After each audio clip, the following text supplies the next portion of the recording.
નમસ્કાર પશુપાલક મિત્રો, આજે આપણે પહોંચ્યા છીએ ખતોડા ગામે, જે આ ક્રિષ્ના ફાર્મ છે અહીંયા આવેલું. ત્યાં એચએફ ગાયો અને ભેંસોનું ફાર્મ બનાવેલું છે, જેના માલિક છે સુરેશભાઈ અને કનુભાઈ. તો આપણે કનુભાઈ જોડે ચર્ચા કરીશું કે આ ફાર્મ કેટલા ટાઈમથી ચાલુ કરેલું છે, કઈ રીતે કરી રહ્યા છે અને એમનો પરિચય આપે. તો નમસ્કાર. મારું નામ કનુભાઈ પ્રેમજીભાઈ ચૌધરી ખતોડા, અને લગભગ 2023માં મેં તબેલાનું સ્ટાર્ટિંગ કર્યું. 2023 થી ચાલુ કરેલું. કેટલી ગાયોથી ચાલુ કર્યું સાહેબ? પહેલા તો અમારા પાસે લગભગ 5-7 ગાયો હતી. 5-7 ગાયો. અને ભેંસો?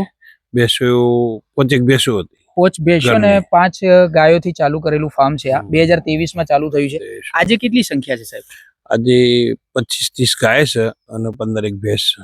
15 ભેંસો છે અને 25-30 ગાયો છે, જે નાના મોટા થઈ બધા થઈને 50 નું હડ છે.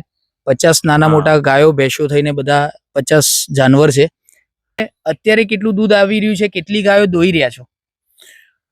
હાલ લગભગ 15 ગાયો તો અમે હાલ દૂધ આપતી હશે. 15 ગાયો, 15-16 ગાયો તમારી દૂધ આપતી હશે, અને 10 ગાયો હાલ ગાભણ હશે, એમને બંધ કરી હશે. ઓકે, છેલ્લા મતલબ 2 મહિના બાકી છે એમને વિયાણના? 2-3 મહિના જેવું બાકી હશે, અને એ દોવાની બંધ કરી હશે. બરાબર છે.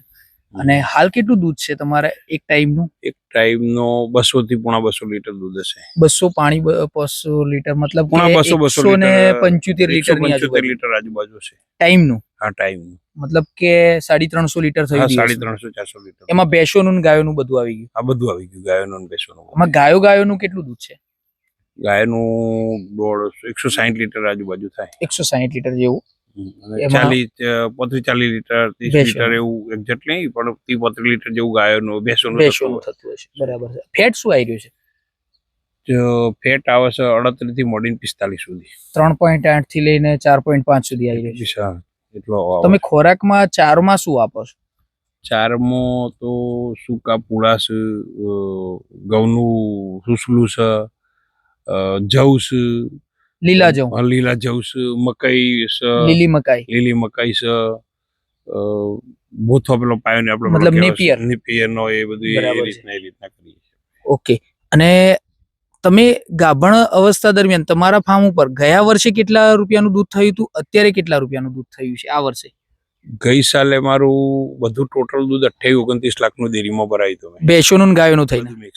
બરાબર. આ વખતે 40 લાખ આજુબાજુ થશે. 40 લાખની આજુબાજુ થશે. થશે. મતલબ કે તમે જે કઈ ભેંસો ગઈ વખતે ગાયો ને ભેંસો હતી એ જ આ વખતે છે, અને એમાં થોડી અપડેટ થઈ હશે ભેંસો ને ગાયો બે. બરાબર. થોડી ઘણી લાયા હશું, કદાચ આગી પાછી નહીં ગમતી હોય, પાછું થોડી તકલીફ જેવું હશે તેને વેચી હશે, પણ અપડેટ કર્યું હશે, થોડું ઘણું પ્લસ તો કર્યું હશે. 22-23 જે ગાયો છે એમાં કેટલા લાખનું દૂધ થયું હશે આ વર્ષે? 30 લાખનું દૂધ ખરું. 30 લાખનું દૂધ ખરું. મતલબ કે એક ગાયની એવરેજ આપણે માનીએ તો 1.25 લાખ ઉપરની થઈ ગઈ. 1.25 લાખ ઉપરનું દૂધ ખરું. અને બધી ગાયો પ્રેગ્નેન્ટ છે સાહેબ અત્યારે? મતલબ દર વર્ષે વિયાઈ ગઈ હતી? ગયા વર્ષે લગભગ 25 ગાયો છે ને, એમાં લગભગ 2-3 ગાયો બાકી હોય તો હોય, બાકી બધી પ્રેગ્નેન્ટ. દૂધ આપતી પણ પ્રેગ્નેન્ટ છે મોટા ભાગની. એટલે હાલ તાજી વેલી બાકી છે ને, જે હોય ને એ જ. તમારી જોડે ટાઈમનું કેટલા લીટર થી કેટલા લીટર સુધીની ગાયો છે દૂધ આપતી? 18 લીટર થી મોડીને 12 લીટર સુધીની ગાયો છે. ટાઈમનું 18 લીટર દૂધ આપતી, અને 12 લીટર થી નીચી કોઈ ગાય નથી રાખતા તમે, અને 18 લીટર સુધીની ગાયો છે તમારી જોડે. સરસ. ખાણદાણમાં શું આપો સાહેબ? ડિવાઇન આપે છે. ડિવાઇન નું ખાણ આપો છો? 5G. બરાબર છે. બીજું કઈ આપો? બીજું કોઈ વસ્તુ નહીં, કોઈ સાગરદોન બાગરદોન બીજું કોઈ વસ્તુ નહીં. સરસ. અને આ ફાર્મની સ્ટ્રક્ચર વગેરે અમે જોઈ રહ્યા છે, ગાયો અત્યારે બધી ખુલ્લા વાડામાં ફરી રહી છે, તો આ સ્ટ્રક્ચર નું ડિઝાઇન ને કોણે કર્યું છે સાહેબ? બસ આપણી બુદ્ધિથી જ કર્યું છે. આપણે પોતે જાતે જ કર્યું છે? જાતે બનાવ્યું છે જાતે, અને આપણી બુદ્ધિથી આપણે જેમ અનુકૂળતા આવે એ રીતના બધું કરીશું. બરાબર. અત્યારે આ જે ફાર્મ છે એનું ટોટલી હેન્ડલિંગ તમે બે ભાઈઓ જ જોઈ રહ્યા છો? હા, અમે બે ભાઈઓ જ કરીએ છીએ. ના, એટલે અમારા બહેરાનો ટેકો કરો.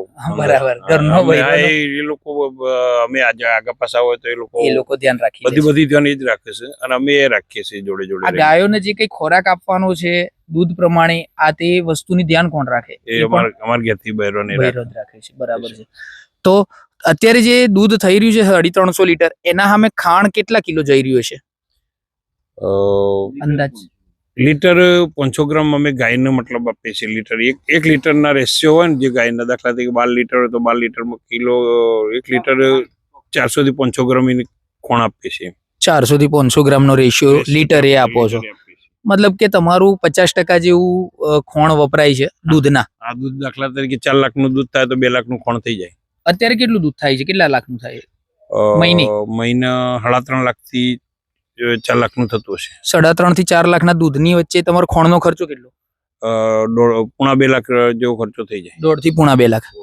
બાકીનું તમારો પ્રોફિટ, મતલબ 50% જેવું પ્રોફિટમાં ખર્ચા ખરા. લાઇટ બિલ આવતો હોય, પછી બીજા બધા ખર્ચો તો એ બધો પડતો જ હોય. એ બરાબર છે, પણ આપણો ફીડનો ખર્ચો 50% થઈ જાય. બરાબર છે. ફીડ મતલબ ખોણ વગર તો દૂધ કાઢે ના કાઢે જ નહીં, એ વાત બરાબર છે. બાકી ગાભણનો રેશિયો તમે કેટલા ટાઈમથી ડિવાઇન ખવડાવો છો? 2 વર્ષથી. મતલબ ફાર્મ ચાલુ થયું તો લગભગ ત્યારથી ચાલુ છે? દોઢ વર્ષથી તો પાક્કું 1.5 વર્ષથી તો પાક્કું. અને તમને ગાભણમાં કેવું રિઝલ્ટ મળ્યું? એમાં ગાભણમાં સારું મળ્યું. ગાભણનો રેશિયો 99% ગાભણ રેશિયો મળ્યો, એટલે આટલો બધો તો કનો હોય છે. અને નવા અનુભવી પાછા. અને નવા એટલે ફ્રેશ. અમે તો કદી ગાયનું જાતે દોઈએ, આજ દી નું દી નહીં દોઈએ, ને પણ આજ દી નું દી દૂધ તો ફાવતી નહીં. બરાબર છે. તો જો પશુપાલક મિત્રો, બિલકુલ નવું ફ્રેશ ફાર્મ કહી શકીએ આપણે. 2023માં બનેલું ફાર્મ છે. 5 ગાયો અને 5 ભેંસોથી શરૂઆત કરી હતી. તમે ગાયોની કન્ડિશન, બોડી કન્ડિશન જોઈ શકો છો. અને દરેક વસ્તુમાં બંને ભાઈઓએ નીચોવીને કામ કરેલું છે. અહીંયા પાણીનો પણ સ્લોપ એ રીતે આપેલો છે કે જેની ગટર લાઈન અંડરગ્રાઉન્ડ કરીને ખેતરમાં જાય છે. એ જ ઘાસ પાછું અહીંયા ગાયોમાં આવતું હોય છે. તો બહુ જ નાની ચીવટભર્યું કામ કરેલું છે અહીંયા ફાર્મ ઉપર, અને બહુ જ સારું મેનેજમેન્ટ છે. 2 વર્ષની અંદર સૌથી મોટો પ્રશ્ન અને વાત કહીએ કે રિપીટનો રેશિયો. ગાયો રિપીટ ઓછી મારે છે અને દૂધ કન્ટિન્યુ આપે છે લાંબા સમય સુધી. તો એ એક મોટો પ્રોફિટેબલ ફાયદો છે એમનો. અને બધી ગાયો મોટા ભાગની 2-3 ગાયોના છોડીને પ્રેગ્નેન્ટ છે.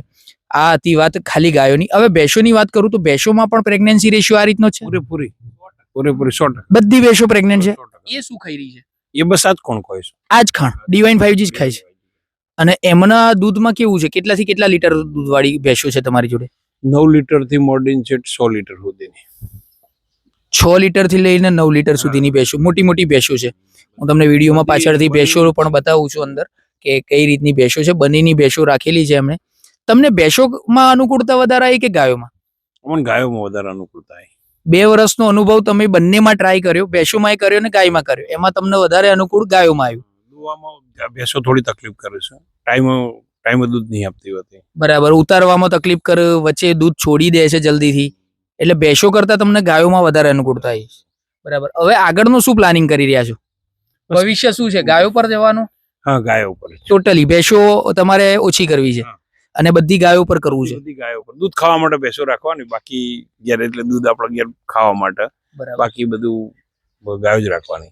આ વર્ષનો ટાર્ગેટ તમારો 30-32 લાખનું ગાયનું દૂધ હતું, મતલબ ટોટલ 40-42 લાખનું દૂધ થશે. આવતા વર્ષનું શું ટાર્ગેટ લઈને? બસ પ્લસ થાય એવી ગણતરી કરીએ છીએ. 50 લાખ 60 લાખ? હા, બસ જે પ્રયત્ન કરવાનો. 50 લાખ થાય કરોડ સુધી પહોંચે તો પ્રયત્ન કરવાનો. બરાબર છે. એ તો બરાબર. મહેનત કર્યા એટલું આપણું છે. મહેનત કરીને જેટલું લેવાય એટલું.